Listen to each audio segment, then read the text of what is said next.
Welcome back to Developing the Leader Within podcast as we address leadership from a different angle to bring you what you need to know to succeed. Today we have Brian Brogen, coach, trainer, and speaker with Build Consulting, host of the Build Your Success podcast, and certified through John Maxwell. Brian, welcome to the show. Enrique, it is so great to be here. I'm great to consider you as a friend and a co-author and all the things we've collaborated on. It's just exciting to have you in my network. Yes, thank you so much for including me. It's been a great journey. Now, folks, today we'll be talking about leadership and voices for leadership. And there's a reason behind that title, because we'll be talking about that book that he just said that we co-authored. But before we get into that, Brian, tell us a little bit about you. Well, Enrique, I have 28 years in construction. I was looking for a job and I found a very rewarding career. I like to tell people that. In fact, in high school, they threatened me, the guy that was a D student, with digging ditches. And lo and behold, that's what I've done for 28 years. I've worked in the construction industry. But I've found that in the construction industry, there's an opportunity to become a tradesman and a craftsperson and learn skills, and also to develop soft skills, what I call foundational skills, through leadership development. And I signed up for a mentor event called ACE Mentor Program about 8 years ago now. And that got me on this track of helping build others as I build these high school students and show them and introduce them to careers in construction. I learned I love building people. And so now I've found a passion that I'm working towards. That's how we started the podcast. And that's why we've written these books. Now, that's amazing how you bring in the background of building and construction to people, because everything we do is surrounded around people. You know, if there's any business, it's around people. It's around solving an issue, solving a problem for people. And talking about people, leadership and voices for leadership was built around people. There was a bunch of authors that got together. We'll talk about that in a little bit. But talking about voices and the power of a voice, tell me why is it important for leaders to find their voice? Well, I'll tell you the way I came across this on my podcast, I think it was around episode 60 something, 70 something. I interviewed a gentleman by the name of Larry Levine, and Larry has the book Selling from the Heart. And I always ask my guests at the end of the show, hey, who do you know that I need to know as far as future podcast guests? But I also say, how can I improve the podcast? And Larry mentioned to me, he said, Brian, one thing I would do if I were you, I would ask guests a question that's signature to your podcast. He said, yours is a leadership podcast. I'd ask a question around leadership. So I began to ask guests, what does leadership and being a leader mean to you? So Enrique, if I had you on the podcast, and we're going to do that soon, I would say, Enrique, what does leadership and being a leader mean to you? So if you will tell your audience what leadership means to you. Yeah. And we've developed that into, I realized after asking that question hundreds of times now, that everyone has their own leadership DNA, their own voice, if you will. And I sat down and thought this might be a great thesis for a book, and realized I need to invite other people to share their voice. And so that's how we developed this.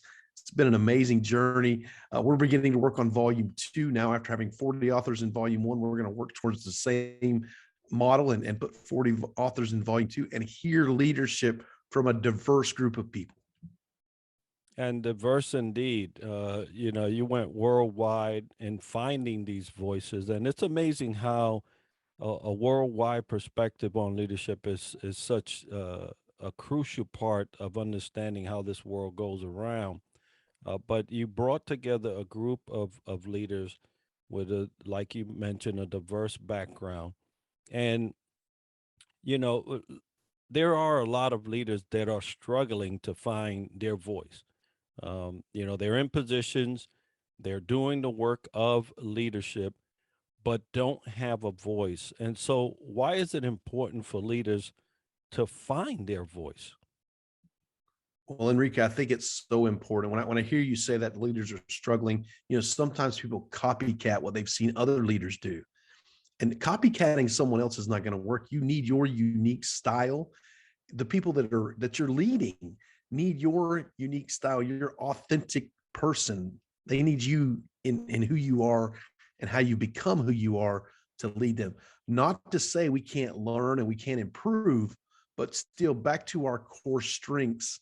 That's our voice. That's the way we lead. And it's going to be different for everyone. And so I think it's very important to find out how you lead and lean into that as opposed to lean away from it. I agree. Now, it's one thing to find it, there's another thing to use it. And there's a lot of leaders that also struggle in that capacity. They know who they are, they know what they can bring to the table, they know how to lead teams and empower and inspire and all the great words that we use. But in some organizations, they find it hard to use their voice, maybe because of the makeup stuff. So how can a leader use their voice, which is a required skill for leadership? Yeah, Enrique. So we've learned that, the positional leadership has the authority. But if someone's not taking your influence and taking your leadership, you're not a leader. So, in fact, you don't have to have a position of authority to be a leader. If you can influence others to go where you want them to go and do what you want them to do, you're a leader. And in fact, that sometimes that's used in bad ways, negative thought and ways that evil ways, if you will. You and I or John Maxwell trained coaches and speakers, and we heard John Maxwell say one time that Hitler was a leader. And it's like, yeah, really he was. He influenced a nation and other nations to have to go to war and kill people and do vile things. But that was what he led people to do. We need to take our leadership and use it for good and know when we are influencing people, it's for the betterment of whatever organization we're in. And if you can't do good in the organization you're in, you may need to look for another organization, because if they won't accept, the way you want to do things, then you may just not fit in with that group. You may need to move to another group. So I think finding that and recognizing you have strengths, we also have weaknesses. Hey, how many times have you thought, man, I just didn't do that right? And go back and realize you probably didn't do it authentically. You were out for a motive instead of the best for everyone on the team. And that's so important to understand, the motive behind your use of your voice. Now, there are a lot of opportunities to use it for good, but as your example, a certain one that was used for bad, and not the only one, because we are seeing how propaganda, which is voice, a way of putting out, has steered a current war that we're watching day to day unfold in Europe. But the use of your voice for those leaders that are listening is so critical because you have a platform. That's what that leadership position is a platform for you to be able to enhance or and sometimes detract from organizational goals. So in terms of teams and organizations, how can a vocal leader help their teams and organizations? Yeah, definitely. So the first thing, I've been encouraged at times that bad news doesn't get better with time. And so if you have a voice and you need to make people aware, speak out and speak up about things that need to change, the sooner you do that, the less conflict, the less resistance there is, because let's get it out in the open, let's find a resolution and let's move forward. Instead of, when things are festering and they're not being reported, they're just going to, continue to cause chaos and distress for everyone involved. So speak up, speak out, don't do it in a hasty way. Do it and, think through how you're going to respond. You have control of the way you respond to things. But also like the way you mentioned propaganda, because, our voice is not only our spoken words, it's our written words, it's our brand.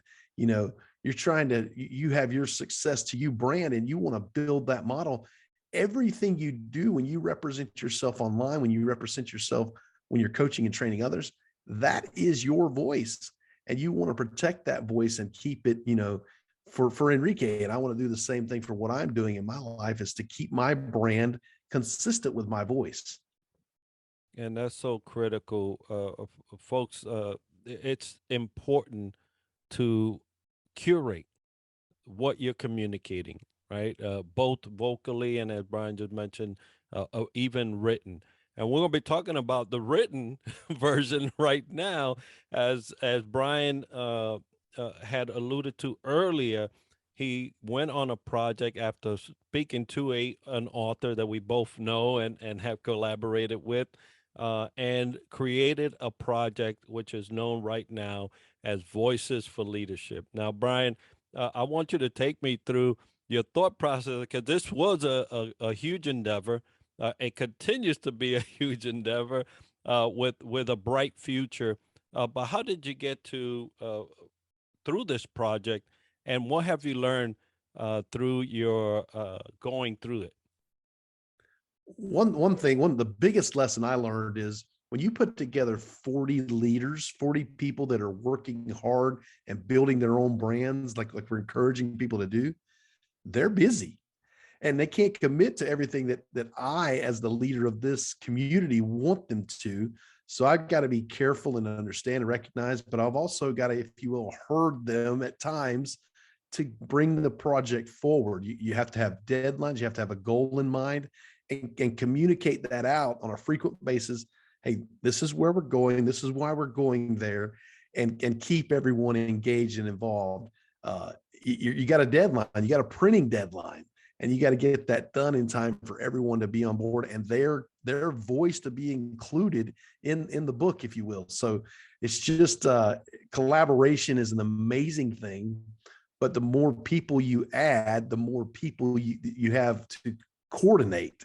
And so that's one of the things we learned. But it, as you said earlier, man, this worldwide, some of the influence we got from Africa and Germany, and going forward, volume 2, we got Australia, and just I'm excited about how the worldwide impact, and today with all the technology that's available to us, how we can access each other and learn from each other. Great things. Use these tools for good. Now, we'll be referencing the book in part of the show notes and the video, so folks can get a hold of it. But what are some of the lessons that you learned reading through these 40 different authors? What are some of the things that were highlighted for you, as these leaders shared their voices through this project?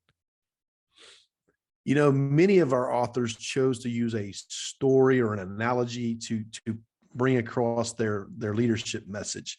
I enjoyed that. I enjoyed reading about people's experiences and learning about stories of how they bring this across and have their voice. The African stories about how they use animals and characters and all those things, those were great stories, and leaning into that. The other thing that I learned was the again, back to the diversity piece, that people can share how to do things in a different way than I had thought about. And that's why we just need to understand there's no right or wrong way. There's a way that's a path forward for each of us.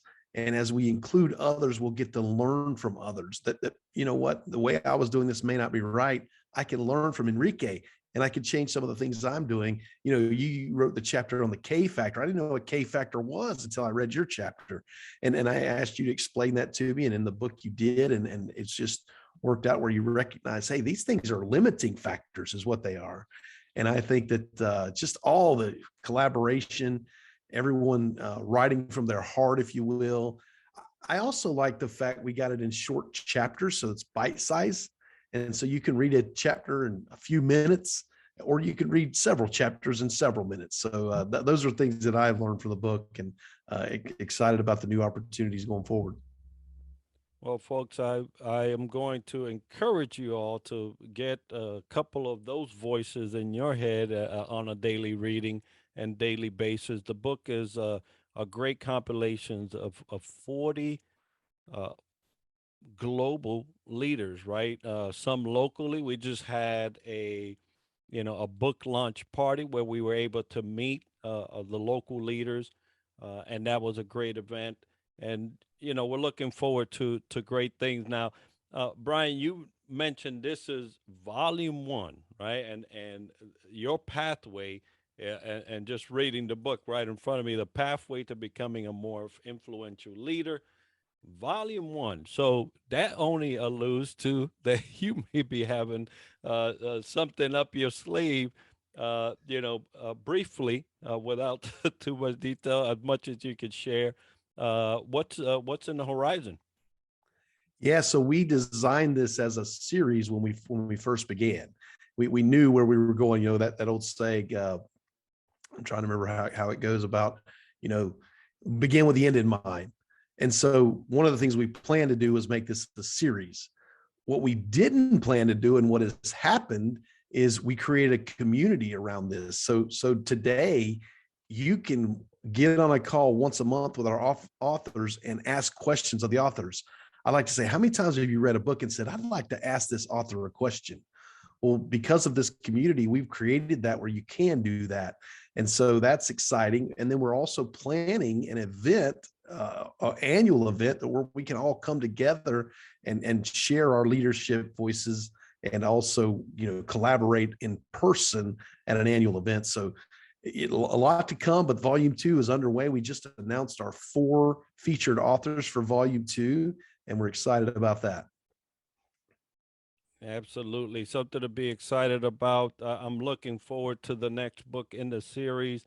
Um, uh, and Brian, if somebody had uh, an opportunity to get a hold of you, how would they do that? And where would you like for them to go? So I'd love to connect with you on LinkedIn. That's Brian Brogen, Brian Brogen. Also, we have our website, buildcs.net, where you can see where we offer our coaching and training events. And then the VFL community. So that's vflcommunity.com, where you can join this community and you can hear from these authors on a monthly basis. And there's also archived videos from previous interviews. So it's just a great way to get in there and be part of this community and hear from these collaborative authors. Absolutely. Folks, I have most of that information as part of the show notes and the video for you to be able to get a hold of Brian. If you've enjoyed this episode and learned something interesting about the topic covered today, make sure to subscribe and let us know by leaving a comment right now.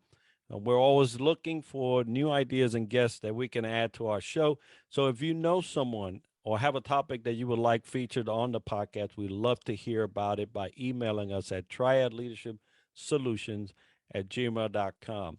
Be sure to tune in next week for another episode where we dissect leadership from another angle.